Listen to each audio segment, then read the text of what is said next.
6h21 à Paris, vous regardez France 24, je suis extrêmement bien entourée. À ma gauche, Claire Bonichon pour la revue de presse et à ma droite, Myriam Bounafa pour l'économie. On va revenir vers vous dans quelques instants, Claire. Myriam, on va parler économie avec cette nouveauté, cette nouvelle qui est tombée hier. La Banque Centrale Européenne qui abaisse son principal taux directeur à 0,5%, atteignant ainsi un nouveau plus bas historique. Un plus bas historique, jusqu'ici les taux étaient à 0,75%. On considérait déjà qu'ils étaient très bas. Regardez ce graphique.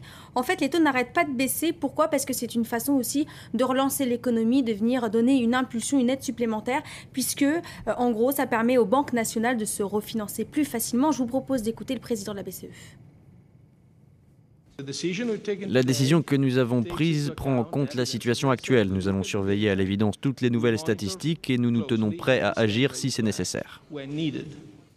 Donc en baissant ces taux, la BCE espère bien sûr aider une Europe confrontée à la récession. Myriam, on en a beaucoup parlé sur ce plateau de France 24. Quel sera l'impact pour les économies nationales? Alors, plus bas historique, il faut quand même se dire qu'au Japon, la Banque centrale japonaise et la Réserve fédérale américaine, eux, ont des taux encore plus bas. Alors, le principe, c'est quoi? C'est qu'à partir du moment où la Banque centrale européenne baisse ses taux, eh bien, les banques nationales vont pouvoir emprunter moins cher. Si elles empruntent moins cher, elles pourront également, normalement, prêter moins cher. Ça, c'est bon pour qui? Pour les consommateurs, pour les ménages, mais aussi pour les entreprises. On sait que les PME, les petites et moyennes entreprises en Europe ont du mal à avoir des crédits auprès de leurs banques. Le but, c'est de permettre aux banques de leur prêter plus facilement et donc, du coup, elles, d'augmenter leur activité et avoir une meilleure croissance. Et ça peut marcher ou pas?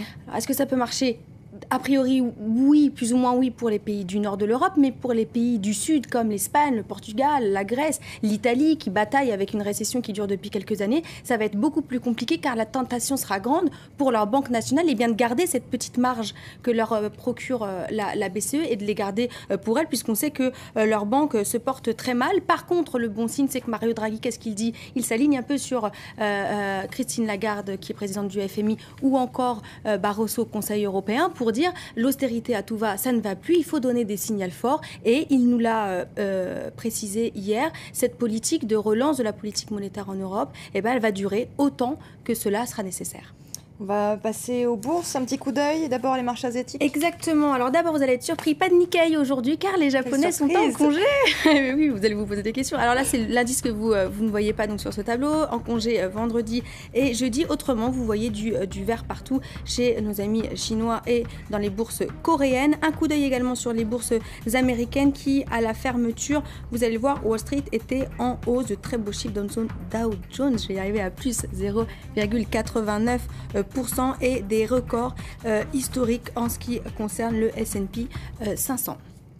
Merci beaucoup Myriam Bounafa pour ce journal de l'économie. On vous retrouve à 6h48. Et nous, à